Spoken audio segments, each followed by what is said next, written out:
નમસ્કાર દોસ્તો, આપનું વર્લ્ડ ઇન બોક્સ એકેડમી પર હાર્દિક સ્વાગત છે। જીપીએસસી સહિતની તમામ સ્પર્ધાત્મક પરીક્ષાઓની તૈયારીઓ કરતા ઉમેદવારો માટે મિશન વિજયપથ લેક્ચર શ્રેણી એટલે કે આઈએમપી કરંટ અફેર્સ ટોપિક્સ શીખવાની એક ઉજ્જવળ તક છે। આપ સૌ મિત્રો જો નિયમિત રીતે આ લેક્ચર સિરીઝ સાથે જોડાયેલા રહેશો તો ડેફિનેટલી 2025-26ની પરીક્ષાઓમાં કરંટ અફેર્સની તૈયારી તમારી ખૂબ જ સરળ રીતે થશે। તમને બેઠા પ્રશ્નો એમાંથી શોધી આપીશું આપણે। આજના લેક્ચર 37માં 3 આઈએમપી ટોપિક ચર્ચામાં લેવા છે। પહેલો ટોપિક અમેરિકા સાથે સંકળાયેલો છે। અમેરિકન રાષ્ટ્રપતિ ડોનાલ્ડ ટ્રમ્પ દ્વારા એક એવી જાહેરાત કરવામાં આવી છે કે ભાઈ અમે લોકો એક એડવાન્સ લેવલની મિસાઇલ ડિફેન્સ સિસ્ટમ વિકસાવવાના છીએ, એને ગોલ્ડન ડોમ નામ અપાશે। આવી જ રીતે બીજો એક ટોપિક છે ગોલ્ડન ડ્રેગન નામની એક કવાયત હમણાં બે દેશોએ સાથે મળીને હાથ ધરી, એના ઉપર આપણે ચર્ચા કરવી છે। અને એક દેશ દ્વારા ટુરાઇઝ પ્લેટફોર્મ લોન્ચ કરવામાં આવ્યું, એ શું છે એને પણ ધ્યાને રાખીએ। સૌથી પહેલો ટોપિક ધ્યાને રાખીએ દોસ્તો, golden dome missile defence system. આમ તો એરિસ્ટોટલે એવું કીધેલું છે કે માણસ યુદ્ધ શાંતિની ખોજ માટે કરે છે, શાંતિ માટે લોકો લડાઈ કરે છે। દોસ્તો, દુનિયામાં હથિયારોની હરીફાઈ બંધ નહીં થાય। અનાદિકાળથી માનવ જાતિની ઉત્ક્રાંતિ થઈ ત્યારથી હથિયારો પણ ધીમે ધીમે ઉત્ક્રાંતિ પામતા ગયા છે। જેમ જેમ હથિયારો ઉત્ક્રાંતિ પામતા ગયા એમાં નવીનીકરણ આવતું ગયું, એમ તેની સાથોસાથ આ હથિયારોથી કેમ બચી શકાય એ નવી ટેકનોલોજી પણ ઉત્ક્રાંતિ પામતી ગઈ। આવી જ રીતે આજે આપણી સામે અતિશય ભયાનક હથિયારોની એક આખી ફોજ ખડી થઈ ચૂકી છે વિશ્વભરમાં। તો આવા ભારે ભરખમ અને ખૂબ દૂરના અંતરો સુધી પ્રહાર કરી શકે એવી મિસાઇલ આજે ઘણા બધા દેશો પાસે છે। અમેરિકા પોતે હથિયારોનો બહુ મોટો સોદાગર છે। અમેરિકાની જેટલી પણ બુદ્ધિ ક્ષમતા છે એ મુજબ દુનિયાના કલ્પના ન થઈ શકે એ પ્રકારના હથિયારો અમેરિકન લોકો દ્વારા વિકસાવવામાં આવી જ રહ્યા છે। તો સાથે અમેરિકાને પોતાને પણ એટલો જ ડર છે કે ભવિષ્યમાં જેમ આપણી પાસે ઘાતક હથિયારો છે એમ બીજા કોઈ દેશો પાસે રહેલા ઘાતક હથિયારો આપણી ઉપર તૂટી પડશે તો આપણા પણ ડાળિયા ભેરાઈ જશે। એટલા માટે 47માં રાષ્ટ્રપતિ ડોનાલ્ડ ટ્રમ્પ એના દ્વારા એક જાહેરાત કરવામાં આવી છે કે 2029 સુધીમાં અમેરિકાની પાસે એક એવી સિસ્ટમ હશે કે દુનિયાની કોઈ પણ પ્રકારની મિસાઇલના હુમલાથી અમેરિકાનું રક્ષણ કરશે। આ હુમલો જમીન ઉપરથી થશે તો પણ અમેરિકા તેનાથી બચી શકશે। જો આ હુમલો દરિયાઈ માર્ગો અથવા દરિયા ઉપરથી થશે તો પણ અમેરિકા તેનો સામનો કરવામાં સફળ રહેશે। એનાથી આગળ જો આ હુમલો અવકાશમાંથી થશે, સ્પેસમાંથી થશે, અતિશય દૂરથી ખૂબ ઊંચાઈ ઉપરથી પણ જો હુમલો થાય મિસાઇલ વડે તો પણ અમેરિકાની ટેકનોલોજી તેને ડિટેક્ટ કરી નેસ્તા નાબૂદ કરવા માટે સક્ષમ હશે। આ પ્રકારની ડોનાલ્ડ ટ્રમ્પ આશા સેવે છે। એટલે એણે કીધું કે ભાઈ 2029 સુધીમાં, જાન્યુઆરી 2029 સુધીમાં અમેરિકાને સંપૂર્ણપણે રક્ષણ આપે એવી ગોલ્ડન ડોમ મિસાઇલ સિસ્ટમ અમારા તરફથી તૈયાર હશે। દોસ્તો, આ જે અમેરિકાની જે ગોલ્ડન ડોમ મિસાઇલ સિસ્ટમ છે એવું કહેવાય છે કે ભાઈ ઇઝરાયેલની આયર્ન ડોમ સિસ્ટમથી પ્રેરિત છે। બધાની વિશે આપણે ડિટેલમાં વાત કરવાની થશે। તો સૌથી પહેલા જે મેં વાત કીધી છે તમે ખાસ નામ યાદ રાખજો, ગોલ્ડન ડોમ મિસાઇલ સિસ્ટમ કોણે જાહેરાત કરી છે? અમેરિકન રાષ્ટ્રપતિ 47માં રાષ્ટ્રપતિ ડોનાલ્ડ ટ્રમ્પ દ્વારા। ક્યારે આ આખી સિસ્ટમ ડિપ્લોય થશે એટલે કે એકદમ કામમાં લાગશે, કાર્યરત થશે? જાન્યુઆરી 2029ના વર્ષ સુધીમાં। એટલે આ વર્ષ પણ તમારે ધ્યાને રાખવું પડે। મતલબ અત્યારે ગોલ્ડન ડોમ અસ્તિત્વમાં નથી, એનો વિચાર છે, એની પાછળ મહેનત ચાલુ છે। જાન્યુઆરી 2025ના વર્ષમાં ડોનાલ્ડ ટ્રમ્પે આવી અતિ આધુનિક મિસાઇલ ડિફેન્સ સિસ્ટમ બનાવવા માટેના ઓર્ડર જાહેર કરી દીધા છે અને બજેટ ફાળવવાનું કામ ચાલુ થઈ ચૂક્યું છે દોસ્તો। પ્રાઇવેટ ફિલ્ડની મદદથી અમેરિકા એ દિશામાં અત્યારે કામ તો ઓલરેડી ચાલુ કરી ચૂકી જ છે, બરાબર, પણ એને તૈયાર થતાં હજી ટાઈમ લાગશે। એટલે પરીક્ષામાં ધ્યાન રાખવું, આ હજુ તૈયાર નથી થઈ, લોન્ચ નથી થઈ, લોન્ચ થશે, બરાબર। આ આખી વિગતને ધ્યાને રાખશું। અગાઉ આ પ્રકારની વાત કે ભાઈ ભૂતકાળની અંદર પણ અમેરિકાના એક ભૂતપૂર્વ રાષ્ટ્ર પ્રમુખ રોનાલ્ડ રીગન, નામ યાદ રાખજો, રોનાલ્ડ રીગન, એણે પણ ભૂતકાળમાં આવી વાત કરેલી કે ભાઈ અમેરિકા ભૌગોલિક દ્રષ્ટિએ બહુ વિશાળ દેશ હોવાને લીધે હવાઈ હુમલાઓના ખતરાઓ થઈ શકે। હવાઈ હુમલાઓથી બચવા માટે અમેરિકાની પાસે અદ્યતન ટેકનોલોજી હોવી જોઈએ કે ખૂબ દૂરથી આવતા ખતરાઓને પણ એ અટકાવી શકે, ઇવન સ્પેસમાંથી આવતા ખતરાઓને પણ અટકાવી શકાય। તો સ્ટાર વોર્સ જેવો કોન્સેપ્ટ રોનાલ્ડ રીગન દ્વારા પણ ભૂતકાળમાં રજૂ કરવામાં આવેલો। એવું લાગે કદાચ આ ડોનાલ્ડ ટ્રમ્પ એને સાકાર કરીને પણ બતાવશે। તો આ પ્રણાલી કેવી હશે મિત્રો કે જેની અંદર અવકાશમાં, ધ્યાન આપજો, સેન્સર્સ અને ઇન્ટરસેપ્ટર્સ રાખવામાં આવ્યા હશે। સેન્સર્સ એટલે એવા ઉપકરણો કે દુનિયાના કોઈ પણ ક્ષેત્રમાંથી અમેરિકાના લોકેશનને ટાર્ગેટ કરીને લોન્ચ કરવામાં આવે મિસાઇલ તો એને સેન્સ કરી શકે, એનો અંદાજ લગાવી શકે. અને ઇન્ટરસેપ્ટર એટલે એવી ટેકનોલોજી, એવા ઉપકરણો કે જે ગતિ કરતી મિસાઇલ્સનો રસ્તો અવરોધે અને અવરોધીને એને સ્પેસની અંદર જ ડિમોલિશ કરે અથવા તો એને પાડી દે. તો સ્પેસમાં જ સેન્સર અને ઇન્ટરસેપ્ટર્સ રાખવામાં આવ્યા હશે. આ એક બહુસ્તરીય વાયુરક્ષા પ્રણાલી હશે જેની અંદર જમીન ઉપર રાખેલી મિસાઇલ સિસ્ટમ પણ કામ કરવા લાગશે. મતલબ સ્પેસમાંથી કમાન્ડ મળશે, સ્પેસમાંથી ઈશારો મળશે. આના માટે હજારોની સંખ્યામાં નાના નાના ઉપગ્રહો છે એ પૃથ્વીની ભ્રમણ કક્ષાઓમાં મૂકવામાં આવશે. જો આ સિસ્ટમને અમેરિકાએ લાગુ કરવી જ છે દોસ્તો, તો એને હજારોની સંખ્યામાં સેટેલાઇટ્સનો ઉપયોગ કરવો જ પડશે. બરાબર. હવે આ સિસ્ટમ કેવા કેવા ખતરાઓને સામનો કરશે? Ballistic missile, cruise missile, hypersonic missiles અને ડ્રોન્સ જેવી પ્રણાલીઓ હોય તો એનો વિનાશ કરી શકે છે. તો આ બધી વિગત અહીંયા લખેલી છે. Hypersonic missile, ballistic, cruise, drones. આ આખું મટીરિયલની પીડીએફ પણ ટેલિગ્રામમાં મૂકવામાં આવે છે, એટલે કદાચ એક એક શબ્દ તમે લખશો નહીં તો બી ચાલશે. એટલે આ પ્રકારની સિસ્ટમને થોડું ધ્યાને રાખો. મેં હમણાં જ વાત કરી એ મુજબ કે આ પ્રોજેક્ટને પાર પાડવો હોય તો પૃથ્વીની ભ્રમણ કક્ષામાં તમારે હજારોની સંખ્યામાં સેટેલાઇટ્સને રાખવા પડે. હા, એનાથી અવકાશનો કચરો વધે.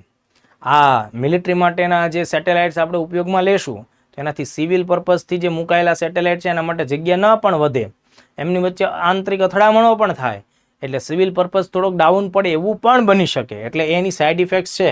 આ પ્રણાલી લાગુ થયા બાદ જમીન ઉપર, સમુદ્ર કે સ્પેસમાંથી આવતા ખતરાઓ છે તો એને ટાળી શકશે. તો આ પણ બાબત આપણે ધ્યાને રાખવી પડે.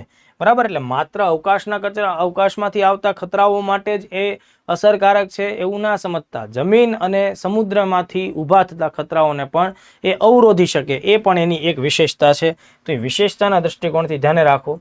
બીજું મેં તમને હમણાં જ કીધું, કદાચ વિધાનોવાળા ક્વેશ્ચન્સ આવે તો એમાં આ લેવલનો એંગલ બને પણ ખરો કે ભાઈ આ ગોલ્ડન ડોમ એ ઇઝરાયલની આયર્ન ડોમ સિસ્ટમથી પ્રેરિત છે. હવે આયર્ન ડોમ જે છે મિત્રો એ પણ એમ જ ગણાય છે કે અમેરિકાના ફંડિંગથી ઇઝરાયલની કંપનીઓએ તૈયાર કરેલી સિસ્ટમ છે. તો અહીંયા આપણે બંનેની થોડીક તુલના કરી લઈએ.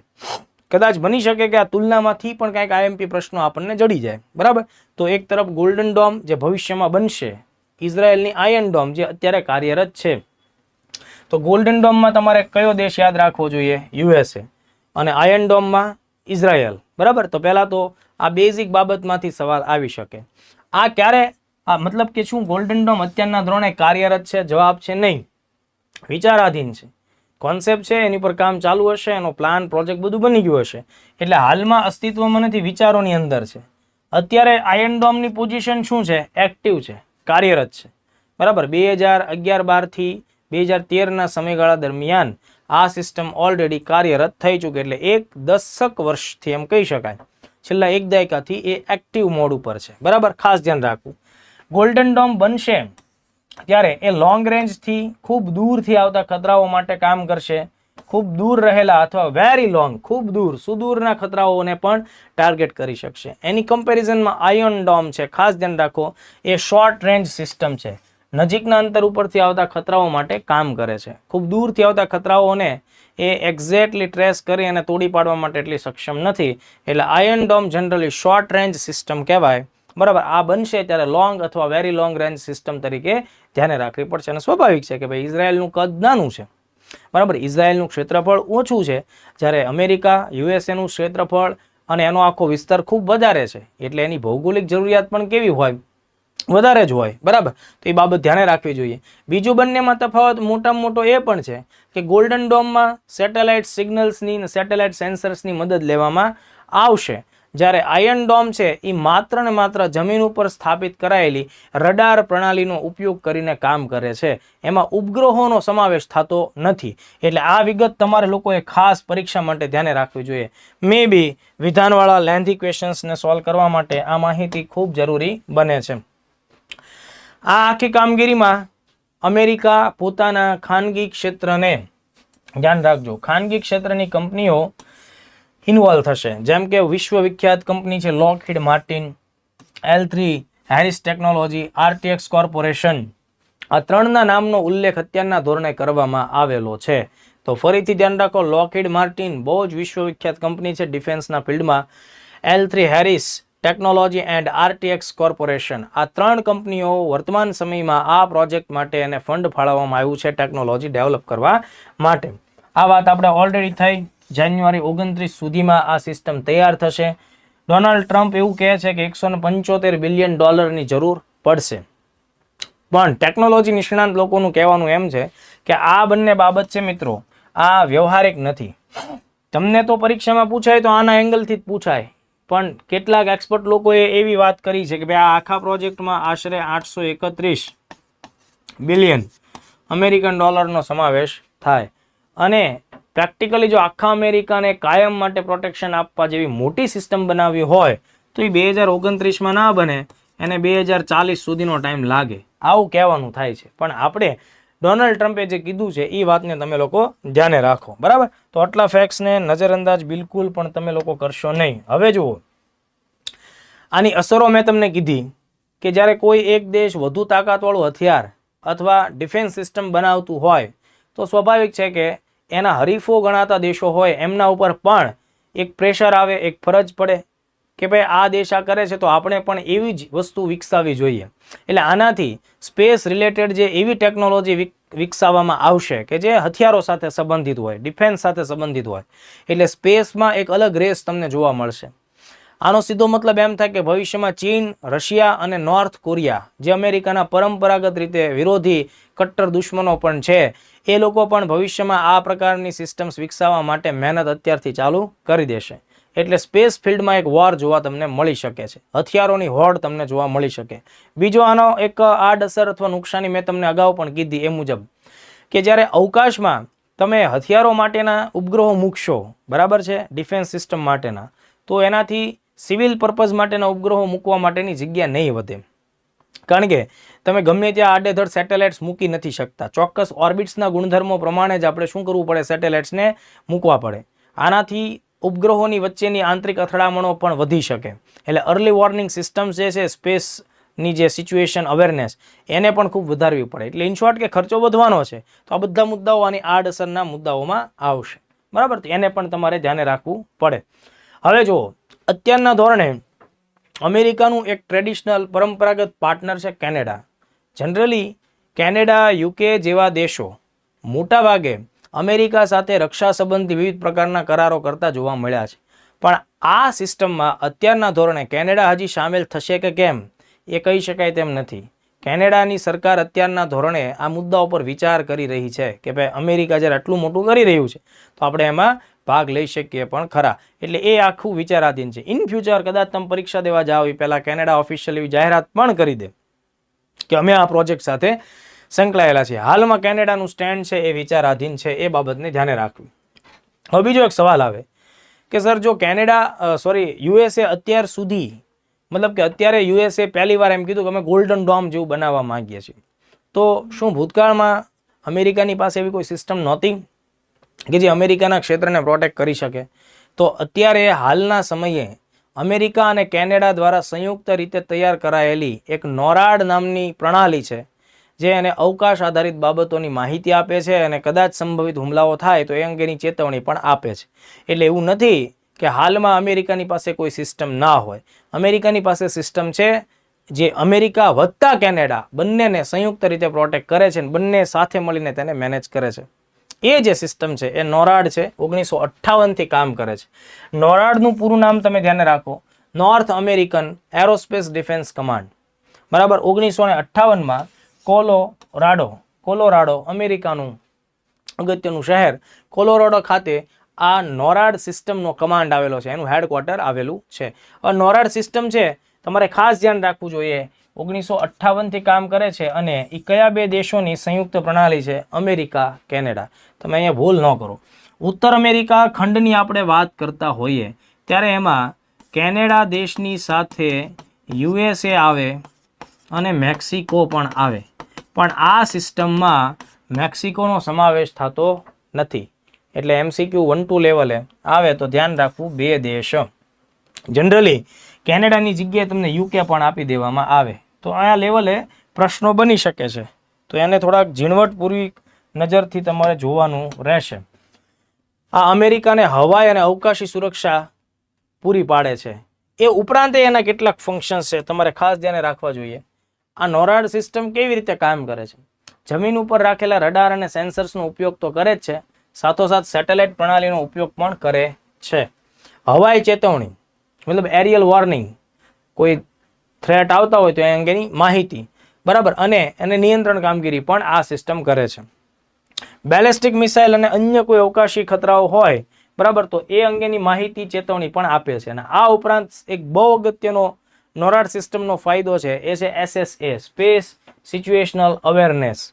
અવકાશમાં રહેલા ઉપગ્રહોની શું કન્ડિશન છે, શું કોઈ નજીકના ભવિષ્યમાં સેટેલાઇટ્સ એકબીજા સાથે અથડાઈ શકે કે કેમ, તો નોરાડ સિસ્ટમ આ અંગેની માહિતી આપે. જૂનો જે કોઈ સેટેલાઇટનો કાટમાળ હોય તો એ અત્યારના જીવંત સેટેલાઇટને નુકસાની કરી શકે અથડાઈને કે કેમ, એ અંગેના કેલ્ક્યુલેશન્સ પણ નોરાડ સિસ્ટમ કરે. ભારત પણ નોરાડ સિસ્ટમ પાસેથી માર્ગદર્શન મેળવે છે પોતાના સ્પેસ એસેટ્સની જાળવણી માટે. તો નોરાડ વિશે પણ આ બાબત છે, તો બેઝિક જેટલું પણ જે જરૂરી છે એ મેં તમને ગોતી આપ્યું છે, એને તમે લોકો ખાસ ધ્યાને રાખજો. જેમ ગોલ્ડન ડોમ શબ્દ આપણે ભણ્યા એવી રીતે એની સાથે જોડાય અથવા એની નજીકનો શબ્દ એક તમને હું આપું છું, જે પણ કરંટમાં જોવા મળે છે, એ છે ગોલ્ડન ડ્રેગન. ગોલ્ડન ડ્રેગન દોસ્તો ખાસ ધ્યાન રાખો, ચાઇના અને કંબોડિયા આ બે દેશોએ તાજેતરમાં જ 2025માં સાથે મળીને હાથ ધરેલી આર્મી મિલિટરી કવાયતનું નામ છે. એટલે સવાલ પૂછી શકાય, તમે ધ્યાન રાખજો. એવું ન સમજતા કે ભાઈ માત્ર ભારતની જ સૈન્ય કવાયતો આપણે ધ્યાને રાખવી જોઈએ. ચાઇના ભારતનું પાડોશી દેશ છે અને ભારત સામે વિવિધ પ્રકારના સૈન્ય પડકારો ઊભા રાખે છે. તો આપણે જાણવું પડે કે ભાઈ ચાઇનાનું પણ ક્યાં કોની યારે કયું લશ્કર લડે છે. તો ચાઇના અને કંબોડિયા મતલબ કે આ જે બે દેશ છે, આ નામ ખૂબ IMP બને. સંયુક્ત લશ્કરી કવાયત 7મી વાર્ષિક કવાયત છે. આનું આયોજન કંબોડિયામાં થયું હતું, બરાબર. આનું આયોજન કંબોડિયામાં થયું છે અને ખાસ તમારે લોકોએ ધ્યાને રાખવું, આ આખી જે કવાયતમાં બંને દેશોએ સાથે મળીને વિવિધ પ્રકારના સાધનો, એમાં પણ અદ્યતન ટેકનોલોજી ધરાવતા સાધનો, માનવ રહિત સંચાલિત થતા હોય એવા હથિયારો કેવી રીતે ચલાવવા જોઈએ, આ બધા મુદ્દાઓ પર ટેકનિકલી વાત કરી. દોસ્તો હવે જ્યારે કોઈ પણ ટાઈમે તમે લોકો વાત જ્યારે કંબોડિયા દેશની કરતા હો ત્યારે હું તમને વારસા સાથે સંકળાયેલો એક નાનો મુદ્દો જોડી દઉં છું. મતલબ એને આ ગોલ્ડન ડ્રેગન કવાયત સાથે કોઈ સંબંધ નથી, બરાબર છે, પણ એમ છતાં તમને જાણીને નવાઈ લાગશે કે ભાઈ બહુ જ IMP મહત્વપૂર્ણ વારસાનો એક સવાલ છે. એ એક મંદિર છે જે કંબોડિયામાં આવેલું છે, અંગકોર વાટનું મંદિર. જ્યારે કંબોડિયા આવે એટલે તમારા મનમાં આ વાત તો ચોક્કસપણે આવવી જ પડે, બરાબર. અંકોર વાટનું મંદિર, જો આ અંકોર વાટનું મંદિર છે મિત્રો, એ 12મી સદીમાં સૂર્યવર્મન બીજા નામના ખમેર રાજા, ત્યાંના રાજા ખમેર જાતિના અથવા ખમેર વંશના સૂર્યવર્મન બીજા દ્વારા આ આખું મંદિર તૈયાર કરાવવામાં આવ્યું હતું 12મી સદીમાં. આ હિન્દુ ભગવાન વિષ્ણુને સમર્પિત મંદિર હતું, જે આગળ જતા બૌદ્ધ પ્રભાવ હેઠળ આવી અને એ બૌદ્ધ મંદિર બની ગયું, બરાબર. તો અહીંયાથી ખૂબ અગત્યના પ્રશ્નો નીકળી શકે એમ છે, કારણ કે આ 200 એકરથી પણ વધારે ક્ષેત્રમાં ફેલાયેલું છે અને એમ કહેવાય છે કે આ વિશ્વનું સૌથી મોટું કોઈ ધાર્મિક સ્થળ અથવા તો ધાર્મિક સ્થાપત્ય છે. માત્ર હિન્દુ ધર્મનું જ નહીં, ઓલ ઓવર કોઈ પણ ધર્મના મુદ્દાની તમે વાત કરો તો 200 એકર જેટલા ક્ષેત્રમાં ફેલાયેલું સૌથી મોટું ધાર્મિક મોન્યુમેન્ટ્સ અથવા તો સ્થાપત્ય તમે કહી શકો છો. 12મી સદીની આ આખી સ્થાપત્ય રચના છે. ખમેર સ્થાપત્ય નમૂનાનું શ્રેષ્ઠ એક્ઝામ્પલ્સ તમે કહી શકો. અહીંયા 5 અલગ અલગ ટાઈપના શિખરો તમને જોવા મળે. અહીંયાથી તમારે સવાલો ખાસ નીકળી શકે. 1992ના વર્ષમાં 1992માં આ મંદિરને યુનેસ્કોએ વિશ્વ વિરાસત સ્થળ પણ જાહેર કરેલું છે. તો એ ફેક્ટ પણ તમારે ધ્યાન રાખવાના. આ બધી વિગત મેં તમને કીધી છે. 12મી સદીના પૂર્વાર્ધમાં આ મંદિર હિન્દુ ભગવાન વિષ્ણુ સાથે સમર્પિત હતું, આગળ જતા બૌદ્ધ મંદિરમાં તબદીલ થયું. તો આટલા ફેક્ટ્સ તમે લોકો અચૂકપણે ધ્યાને રાખો. રેતાળ પથ્થરોથી આ આખું મંદિર રચાયેલું છે. લાસ્ટ ટોપિક અહીંનો આજનો છે એ છે ટુરાઇઝ પ્લેટફોર્મ. મિત્રો એક અગત્યનો દેશ છે સાઉદી અરેબિયા. સાઉદી અરેબિયા પ્રવાસન ક્ષેત્રે ખૂબ નવીનીકરણ કરતો હોય છે. તેની એવી ઈચ્છા છે કે ભાઈ વિશ્વ સ્તરે પ્રવાસનું જે ક્ષેત્ર છે તેમાં ઘણું બધું ડેવલપમેન્ટ આપણને જોવા મળે, અને એટલા માટે થઈ અને તાજેતરમાં જ એણે એક ગ્લોબલ પ્લેટફોર્મ લોન્ચ કર્યું છે, જેને ટુરાઇઝ એવું નામ આપવામાં આવ્યું છે. તેની ઈચ્છા એવી છે કે વિશ્વભરના ટુરિસ્ટ સેક્ટર સાથે સંકળાયેલા ઇન્વેસ્ટર્સ એની સાથે સંકળાયેલી જેટલી પણ અગત્યની કંપની હોય એ બધા ઇન્વોલ્વ થઈ એકબીજાને કોઓપરેટ કરી અને વિશ્વના ક્ષેત્રમાં પ્રવાસનને વધુ સરળ અને રસપ્રદ બનાવે. દોસ્તો, સાઉદી અરેબિયાની નીતિ છે 2024માં એ લોકોએ તૈયાર કરી. એમનો ટાર્ગેટ છે કે 2030 સુધીમાં 100 મિલિયન જેટલા વિદેશી પ્રવાસીઓ સાઉદી અરબની મુલાકાત લેતા હોવા જોઈએ, કારણ કે એ એમની જીડીપીમાં બહુ મોટો ફાળો ભજવે છે. એટલે એટલા માટે સાઉદી અરેબિયાએ ટુરાઇઝ નામનું ગ્લોબલ પ્લેટફોર્મ લોન્ચ કર્યું અને આ વર્ષના અંતમાં, મતલબ 2025ના એન્ડિંગ જે મહિનાઓ છે, આઈ થિંક નવેમ્બરમાં, તેમાં ટુરાઇઝ પ્લેટફોર્મ અંતર્ગત ગ્લોબલ સમિટ પણ થવાની છે જે પ્રવાસના ક્ષેત્ર સાથે સંકળાયેલી છે. બીજા 2 ફેક્ટ મારે તમને ખાસ કહેવા જોઈએ અને તમારે ખાસ યાદ રાખવા જોઈએ. દર વર્ષે 27મી સપ્ટેમ્બરને આંતરરાષ્ટ્રીય પ્રવાસન દિવસ તરીકે મનાવવામાં આવે છે. બરાબર, તો આ એક બહુ મહત્વનો દિવસ છે, આંતરરાષ્ટ્રીય પ્રવાસ દિવસ 27મી સપ્ટેમ્બર, કારણ કે પ્રવાસનું ક્ષેત્ર ગ્લોબલ ઇકોનોમીને જીવતી રાખવામાં બહુ મોટો સારો અગત્યનો ફાળો ભજવે છે. અને એવી જ રીતે બીજું એક બહુ જ આઈએમપી ફેક્ટ મારે તમને કહેવાનું છે, એ છે કે વર્ષ 2027 એટલે કે 1 વર્ષ પછીનો ટાઈમ, 26 પછીનો સમય, 2027ના વર્ષને સંયુક્ત રાષ્ટ્ર સંઘ યુનાઇટેડ નેશન દ્વારા એક અગત્યનું વર્ષ જાહેર કર્યું છે, international year of sustainable and resilient tourism. તો આ પ્રશ્ન તમારી આવનારી એક્ઝામ્સ માટે બહુ જ ઉપયોગી થાય. 2027ના વર્ષને આંતરરાષ્ટ્રીય સ્તર ઉપર ટકાઉ અને સ્થિતિસ્થાપક પ્રવાસના વર્ષ તરીકે યુનાઇટેડ નેશને જાહેર કરેલું છે, એટલે આને ન ભૂલાય. વત્તા 27મી સપ્ટેમ્બરને પણ તમારે ભૂલવું જોઈએ નહીં. તો આજના લેક્ચરમાં આ મહત્વપૂર્ણ 3 ટોપિક મેં તમને સમજાવ્યા. દરેક લેક્ચર્સ કંઈક નવો હશે, દરેક લેક્ચર્સ નવા ટોપિક સાથે હશે, દરેક લેક્ચર્સ તમને ઉપયોગી થાય એવો હશે. મિત્રો, દર 5 લેક્ચર પછી આપણે એની ટેસ્ટ પણ લેવાની છે, આશરે 25 સવાલની. અને આ બધું કરંટ છે એ લાંબા ગાળે ભેગું થતાં તમને ડીવાયએસઓ, એસટીઆઈ 1, 2 વગેરેમાં બહુ જ ઉપયોગી, ફાયદાકારક સાબિત થશે. અચૂકપણે આ લેક્ચર્સ અંગેના અભિપ્રાયો આપજો, મિત્રો સાથે શેર કરજો અને રેગ્યુલર મળતા રહેશું. જય હિન્દ, જય ભારત.